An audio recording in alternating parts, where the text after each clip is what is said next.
So working on the front suspension here, and I've built a second jig now for building A-arms. So the front arms have a different shape to them, so that's why I created a second jig that's got a different shape to go along with it. So the one on the left is what I actually use for building the rear, and working on the front now, so that's my new one right here. So, and even on this one, see a couple of bolt holes there, same thing at that end. This would be the wheel end, and what I'm doing is I'm creating a slight difference from the top and bottom front, and what that does for me later is it builds caster into the geometry before I even bolt it together, you know. So I'm going to put this all together for you guys, see if we can't make some sense out of this for the video. This is actually a removable piece, part of the jig itself. So, and then at this end I can select which hole I want. I'll just slip a bolt in there. So, and then this end, so this is a piece that would be part of the A-arm itself, and it's got the threaded weld-in bung here in the tubing. So I'm going to slip that into this part of the jig here.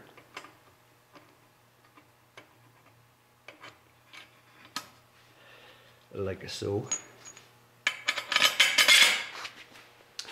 So then from there I can put my side pieces on.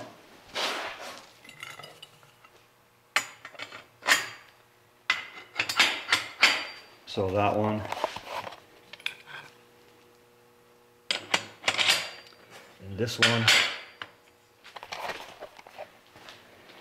So let's have a look at how it fits here in the front. Yeah, so that's the basic shape of it, and then I can make each one the same, you know. So if I want to make a couple of top arms, you know, I use one position, and if I want to make the bottom arms, I use the other position.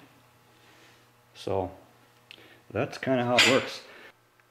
Okay, so here I'm doing a bit of a mock-up on the front suspension using some string and wood.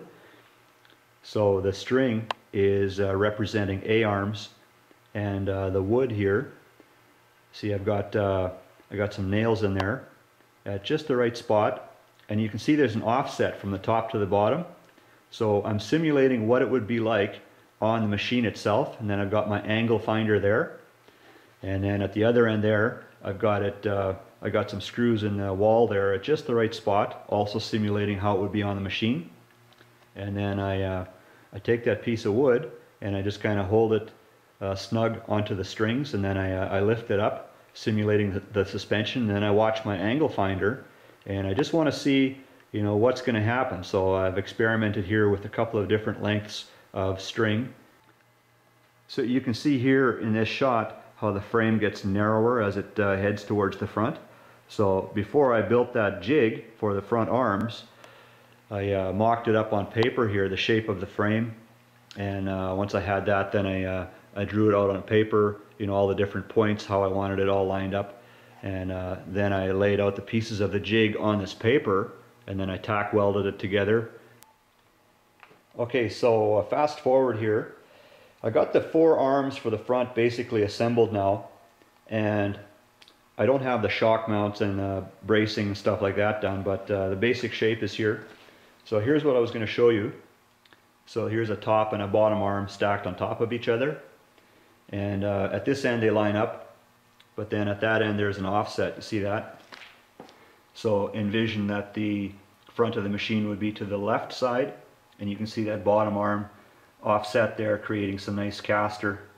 So, and then I'm keeping track of where they come from. This is number 2, and that's the number 1. And then on my jig, same thing. So see, then I know what position they come from. One is the lower and 2 is the upper. So there's some pretty good angle here on this tubing, you know, to cut it, to get it all to fit nice. And my hole saw it doesn't do that kind of an angle, and I'd have to do some major revisions and stuff to make that happen. So what I've been using is a piece of tubing with the correct angle in it, and it took me quite a while to make this piece, and I actually thought I lost it because I couldn't find it around in the shop, and I used it for building the rear arms and stuff. But I'll show you how this works. I may have showed it to you before, but so I slip it on the tubing that I want to cut, and then I just once I have this distance set, you know, once I know how long I want it to be, you know, then I'll mark it all the way around with a marker, and then I'll slip it off, and then I'll take my cutting disc and then I'll freehand it, and I just carve it all out. And tell you the truth, I think I can do it faster this way than if I would use a hole saw. It actually works really well. But this is DOM tubing, but like in forging, the grain of the metal is actually manipulated kind of like in a pattern. And I think with this process of forming this tubing, it has a bit of that characteristic where the you know, the grain of the metal has some structure to it.